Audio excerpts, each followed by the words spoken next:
네, 위클리 투자 핫 이슈 시간입니다. 이번 주에는 어떤 이슈들이 우리를 기다리고 있을지 함께 점검하고 또 골라보는 시간 가져보겠습니다. 오늘도 주식캐스터 연희님과 함께합니다.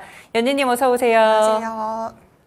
네, 일단 이번 주 일정부터 저희 함께 확인해 보도록 하겠습니다. 뒤에 좀 나와 있는데요. 살펴보니까 미국에서 역시나 경제 지표들 ISM 제조업 지수나 비제조업 지수 그리고 또 금요일에는 고용 동향 보고서까지 있는 상황이고요. 국내 증시는 현충일이어서 6월 6일에는 휴장으로 넘어간다는 점도 확인이 되고 있습니다. 그리고 그 외에도 살펴보시면 바이오 인터내셔널 컨벤션 오늘부터 열린다고 하고요. 공모청약 이야기까지 굉장히 다양한 내용들이 또 함께 관측되고 있네요. 이번 주에도 그러면 어떤 이슈들을 살펴보면 좋을지 먼저 보니까요. 6월 3일에 그리드 위즈 공모청약 내용이 있더라고요. 네. 어떻게 봐야 될까요? 6월의 첫 공모주 일정이어서 잠깐 소개해드리려고 가져봤는데요. 네. 일단 그리드 위즈 같은 경우에는 에너지 데이터 플랫폼을 운영하는 기업입니다. 이 에너지 데이터 플랫폼 어떤 건지 약간 생소하실 수가 있을 것 같은데요. 네. 일단은 기본적으로 크게 4가지 사업을 영위를 하고 있어요. 전력 수요 관리 서비스 사업을 하고 있고요. 또 전기차 충전 인프라 사업도 하고 있고 또 태양광 관련된 거 그리고 에너지 저장 장치 사업 이렇게 4가지 사업을 하고 있는데 네. 이 중에서 84% 수준 주요 매출처가 전력 수요 관리 서비스라고 보시면 되겠습니다. 네. 사실 이제 친환경이라는 키워드로 전 세계적으로 넘어가면서 옛날에는 전력을 좀 안정적으로 공급하는 데 좀 초점을 맞췄었다면 지금은 수요 관리를 통해서 효율적으로 전력을 수급하는 것이 훨씬 더 중요해지고 있는 상황인데요. 네. 이 그리드 위즈 같은 경우에는 전력 거래소에서 감축 지시가 내려옵니다. 그러면 이제 고객사들의 에너지를 빅데이터화 해가지고 이 회사는 이 시간대에 전력을 많이 쓰는구나 이런 것들을 다 분석을 하는 거예요. 네. 그래서 이제 최종적으로 그 고객사가 에너지를 감축시킬 수 있도록 도와주는 역할을 합니다. 그러면 전력 거래소에서 이제 정산금을 그 회사에게 주거든요. 네. 그 정산금의 일부 수수료가 그리드 위즈의 이제 매출처라고 보시면 될 것 같아요. 네. 자, 그러면 이제 가장 치명적인 단점이라고 볼 수가 있는 게 전력 수요가 주요 매출처라고 했잖아요. 맞죠. 근데 그러면은 이 매출에 의존하고 있는 게 전력 거래소의 지원금입니다. 근데 이 지원금이 많아져야지 그리드 위즈의 매출이 늘어날 텐데 사실상 그건 조금 어려운 구조예요. 그래서 지금 이 네. 기업 같은 경우에는 지원 규모에 대한 매출 의존도가 굉장히 높기 때문에 성장성에 대한 저해가 되는 요소다라는 게 조금 리스크로 꼽히고 있습니다. 실제로도 지금 매출의 경우에는 영업이익이 감소 추세이기 때문에 지금 당장의 성장성보다는 뒤에서 앞서도 말씀드렸다시피 태양광 사업 이런 거 하고 있잖아요. 네네. 약간 친환경적으로 미래 성장성에 조금 더 초점을 맞춰야 될 것 같습니다. 자, 이런 상황에서 그러면 이번 공모주가 좀 매력적인가 이거를 좀 따져봤을 때 사실 그렇게까지 매력적인 공모주는 아닌 것 같아요. 네. 어쨌든 오늘부터 내일까지 삼성증권에서 공모 청약을 하실 수가 있는데 이제 그동안에 우리 공모주를 보시면 대부분 다 상단을 초과했었잖아요. 맞아요. 공모가가. 근데 지금 이 그리드 위즈 같은 경우에는 거의 최초로 상단 초과도 못했고 4만 원대로 형성이 됐고요. 기관 경쟁률 같은 경우에도 124.60대 1로 최근에 다른 공모주와 비교해서 경쟁률도 상당히 좀 저조했다고 보시면 되겠습니다. 네. 그러면은 의무 보유 확약이라던가 이런 것들은 좀 매력적인가를 봤을 때 이제 의무 보유 확약 같은 경우에는 수량 기준으로 0.95%라서 거의 없다고 보시면 될 것 같고요. 네. 상장 당일에 유통 가능 물량은 또 높습니다. 30.69%로 굉장히 물량이 많이 나올 것으로 이제 보이고 있고요. 네. 어쨌든 6월에 첫 공모주라서 가져와 봤긴 했지만 이런 지표들을 왔을 때 크게 매력적이진 않습니다. 기관 경쟁률도 낮았고요. 하지만 또 개인 투자자들의 경쟁률은 반대로 갈 수 있기 때문에 약간 눈치 싸움을 하셔서 내일까지 경쟁률을 지켜보시고 참여하실 분들은 하셔도 될 것 같습니다.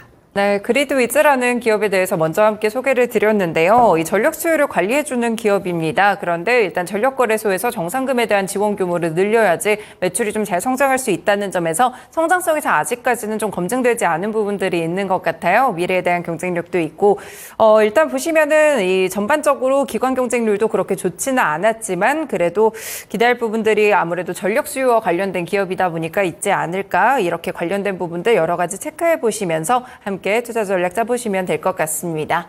네, 그러면 다음 일정들 가운데서 사실 이번에 또 중요한 게 목요일에 있는 유럽중앙은행의 금리 결정이에요. 최근에는 이제 통화 정책들이 정말 제각각의 방향들로 가고 있는 모습인데 원래 유럽도 굉장히 미국을 많이 따라갔었잖아요. 그런데 이번에는 독자적으로 좀 먼저 금리 인하가 이뤄질 것으로 보이거든요. 이 유로존의 금리 인하 사실상 확실시됐다 이렇게 봐도 맞아요. 될까요? 지금 말씀해 주신 것처럼 이제는 전 세계적으로 세계화라는 키워드보다는 진짜 각자도생의 시대로 살아가고 있는 것 같은데요. 네. 통화 정책 역시 마찬가지입니다. 이제는 뭐 연준을 그대로 따라가기보다는 각자의 경제 상황에 맞춰서 통화 정책 방향성도 설정을 하고 있는 상황인데요. 지금 스위스 같은 경우에는 3월에 가장 먼저 금리 인하를 했습니다. 네. 이 스위스의 경제 상황과 물가 상태를 좀 살펴보자면 스위스는 지금 물가치가 1.1%대로 굉장히 많이 떨어졌어요. 그 1%대로 떨어지면서 그것도 11개월째 유지를 하고 있거든요. 물가는 굉장히 안정적으로 떨어진 상황인데 경제 성장률을 봤을 때는 경제 성장률이 지금 0.3%, 0.6% 굉장히 저성장세를 이어가고 있습니다. 그래서 이 성장세를 끌어올리기 위해서는 금리 인하가 필수적이었고요. 그래서 스위스는 먼저 3월에 금리를 인하를 했습니다. 네. 그리고 스웨덴의 경우에는 물가 상승률이 지금 4%대 수준입니다. 아직 막 그렇게 잡았다라고 볼 수는 없지만 또 역시나 경제 성장률을 본다면 저성장과 역성장을 지속을 하고 있어요. 마찬가지로 성장세를 본다면 금리 인하 그래서 최근에 또 진행을 했었고요. 이제 유로 지역의 경우에는 물가 지표를 보면 2%대로 계속 안정적인 수준을 네네. 나타내고 있어요. 그래서 4월의 물가 지표도 2.4% 최저치를 찍으면서 유럽도 이제 물가가 정말 잡혔다라고 이제 그때 얘기가 나왔었는데 하필 지난주에 이번 주 금리 결정을 앞두고 5월 물가 지표가 살짝 올랐습니다. 네. 2.6% 상승하면서 이제 이 금리 결정을 앞두고 다시 물가가 살짝 치솟았다는 게 약간은 아쉬운 부분이긴 합니다. 하지만 이제 또 성장률을 본다면 3, 4분기는 역성장을 했었고요. 이제 네. 1분기에 와서 이제 플러스 성장세로 돌아섰지만 여전히 0.3%대 그 정도 수준의 굉장히 저성장을 이어가고 있기 때문에 유럽도 마찬가지로 이 저성장을 탈피하기 위해서는 이번 6월에 금리 인하가 거의 확실시 되고 있는 상황입니다. 물론 이번 6월에 금리 인하가 되고 나서 유로존에서 계속 지속성을 가지고 금리를 인하할 것인가에 대한 부분은 우리가 조금 더 체크를 해봐야 되는 부분입니다.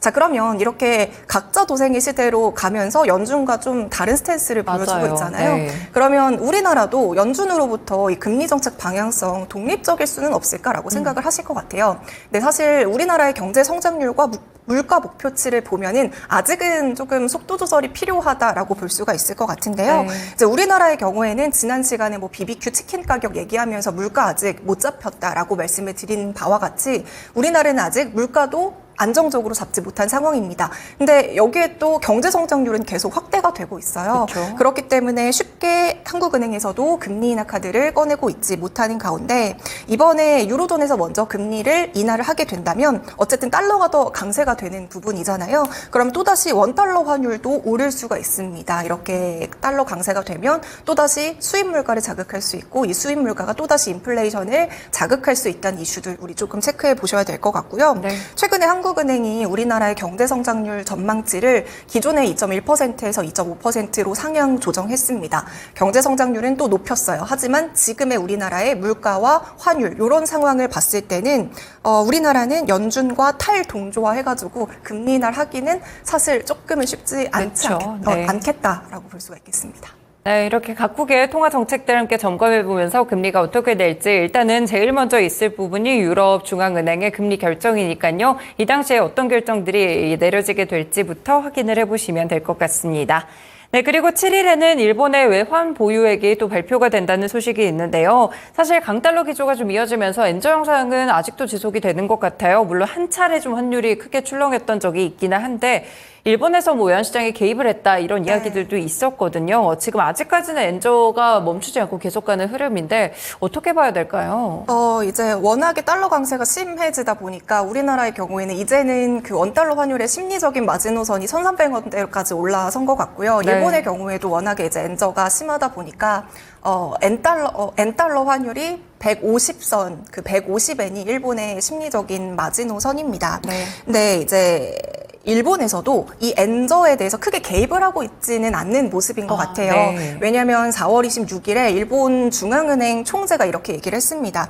당분간 이 일본의 통화 여건 완화적으로 계속 유지하겠다라고 이야기를 했어요. 그리고 나서 이제 엔저가 크게 계속해서 출렁했었거든요. 아시는 분들은 이제 아시겠지만 4월 29일에 엔저가 갑자기 급등을 엄청나게 심하게 보여줬던 적이 있었습니다. 이제 4월 29일 오전 10시 반쯤이었나요? 그때 이제 엔달러 환율이 갑자기 106 160엔까지 찍다가 오후 1시 들어서 다시 이제 155엔대로 떨어졌었거든요. 네, 맞아요. 이렇게 4엔이나 가까운 그 폭이 하루 몇 시간 안에 등락을 거듭하는 것을 보고 일본 정부가 외환시장에 개입했구나라고 이제 조금 시장에서는 추측을 했었고요. 그리고 나서 5월 2일 그쯤에서도 또다시 일본 정부가 외환시장에 개입한 것으로 이제 좀 드러났습니다. 네. 물론 일본 정부에서는 이거에 대해서 노코멘트 하겠다라고 이야기를 했지만요. 어쨌든 지금 일본이 2번에 걸쳐서 외환시장에 개입을 했다는 얘기들이 나오고 있잖아요. 네. 그러면서 일본 외환 보유고에 한 80조 원 가량을 꺼내서 쓴 것으로 이제 전망을 하고 있습니다. 근데 사실상 일본이요, 이렇게 엔저 현상이 지속될 때마다 외환 보유고에 있는 돈을 끌어다 써서 계속해서 개입을 할 수는 없는 상황입니다. 어쨌든 그 보유액이 한정되어 있기도 하고요. 그렇죠. 지금 일본의 외환 보유액이 4월 말을 기준으로 1조 2,700억 달러 수준이 있거든요. 근데 그렇게 보유하고 있는 대부분의 자산이 미국 국채로 보유를 하고 있어요. 네. 그러면 이제 미국 국채로 보유를 하고 있는 상황에서 아시는 것처럼 미국 국채를 가장 많이 보유하고 있는 1위 국가가 일본이고 그렇죠. 2위가 중국이잖아요. 네. 근데 최근에 미국의 옐런 재무부 장관이 이렇게 얘기를 했습니다. 일본은 엔저에 대해서 그 정부가 개입을 하는 일이 극히 드물어야 된다라고 이야기를 했거든요. 그러니까 개입하지 말라는 뜻이에요. 네. 근데 제가 방금 앞서서 말씀드렸다시피 일본 외환 보유고의 대부분의 자산이 미국 국채로 되어 있다고 했잖아요. 근데 개입을 하게 되면 미국 국채를 팔아야 되는 현상이 맞죠. 생기게 됩니다. 네. 그러면은 이제 일본 입장에서는 미국 국채를 팔아가지고 엔저를 방어하게 되면 미국 국채가 이제 풀리는 거기 때문에 가격이 떨어지고 반대로 수익률이 올라가는 현상이 발생을 하게 되죠. 미국 국채 수익률이 오르면 미국 입장에서는 굉장히 머리 아픈 상황입니다. 앞에 이제 선거도 앞두고 있기 때문에요. 그렇기 때문에 지금 옐런 재무부 장관이 일본에게 그렇게 통화 정책에 대해서 약간은 압박하는 뉘앙스를 풍기고 있는 상황인데요. 네.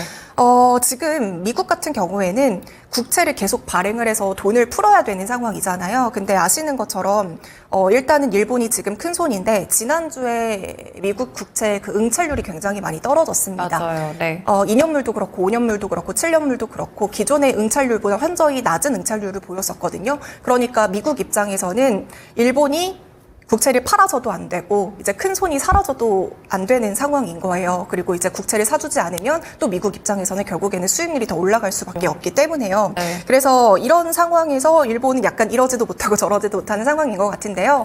여기서 더 큰 문제는 일본의 엔저를 이용한 투기 세력이 계속해서 확대가 되고 있다라는 것도 일본 환율의 변동성을 주고 있습니다. 일본이 워낙에 이제 장기간 마이너스 금리, 초저금리를 유지하고 있다 보니까 전 세계적으로 이제 엔캐리 트레이드라는 투기가 굉장히 많이 유행을 했었거든요. 네. 근데 이 엔캐리 트레이드가 뭐냐면 일본의 저금리, 싼 가격의 엔화를 빌려서 미국과 같은 고금리에 투자를 해가지고 이제 차익을 얻는 투자 기법입니다. 이게 전 세계적으로 엔캐리 트레이드 자금이 굉장히 많아요. 근데 지금 미국에서 일본에게 국채 팔아서 외환 그거 대응하지 마라고 하고 있잖아요. 네. 근데 이렇게 엔캐리 때문에 또 엔저도 굉장히 많이 왔다 갔다 하고 있는 상황이란 말이에요. 그럼 일본 입장에서는 국채를 팔 수 없으니 또 다른 방법으로 할 수 있는 게 일본의 기준금리를 올릴 수 있는 방법이 있습니다. 물론 기준금리를 올리면 일본 내에서도 감내해야 되는 리스크가 있기는 하겠지만요. 네. 어쨌든 일본이 기준금리를 인상을 하게 되면 이 엔캐리 트레이드를 투자했던 사람들이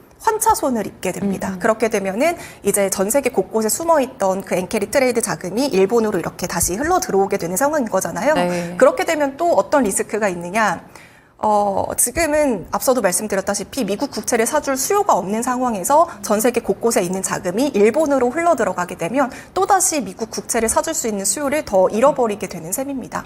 그래서 가장 서로에게 리스크 없는 방법으로는 그나마 미국이 금리를 인하하는 방법이 될 수가 있을 텐데 네. 지금 미국이 기준금리를 인하하기에는 경제 지표들을 봤을 때 그렇게 여력이 있는 상황은 아니기 때문에 현재 미국도 그렇고 일본도 그렇고 이런 통화 정책에 대한 셈법이 약간은 복잡해지는 시기가 아닐까 생각합니다. 네, 그렇군요. 지금 이 엔저 현상을 막기 위해서 어떻게 또 일본 정부가 관련된 이런 흐름들을 취하게 될지 일단은 7일에 또 관련된 외환 보유액이 발표가 되니까요. 확인해 보시면 좋을 것 같고요. 하나 정정해 드릴게요. 이제 일본에서 엔저를 막으려고 86조 원의 외환 시장에 개입을 했었다고 이제 31일에 발표가 좀 있었거든요. 예상치가 아니고 개입을 했었다는 점까지 함께 알려드리겠습니다. 네, 그러면 그 다음 소식으로 좀 넘어가 보겠습니다. 저희 이슈로 넘어가서 최근에 구리 가격 좀 보려고 하는데요. 사실 구리 가격이 정말 무섭게 오르다가 최근 들어서 상승 탄력이 약간 꺾이는 네, 흐름들이 맞아요. 좀 나오고는 했거든요.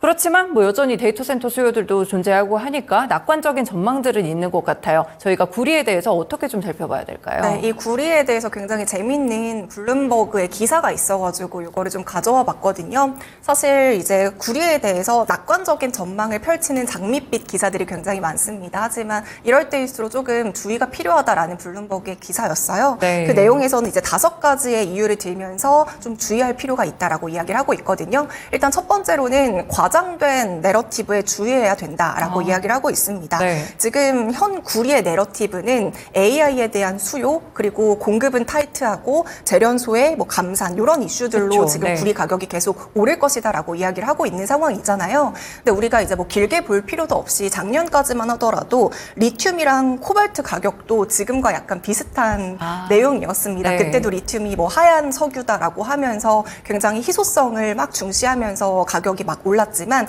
그 거품이 꺼지고 나서 지금 돌아봤을 때 상당히 많이 가격이 떨어졌잖아요. 네. 마찬가지로 이럴 때일수록 구리의 필수성과 희소성은 인정은 합니다만 건전한 회의심이 필요하다라고 이야기를 하고 있고요. 네. 이제 두 번째로는 금융시장과 실물시장의 현실을 구분해라라고 이야기를 하고 있습니다.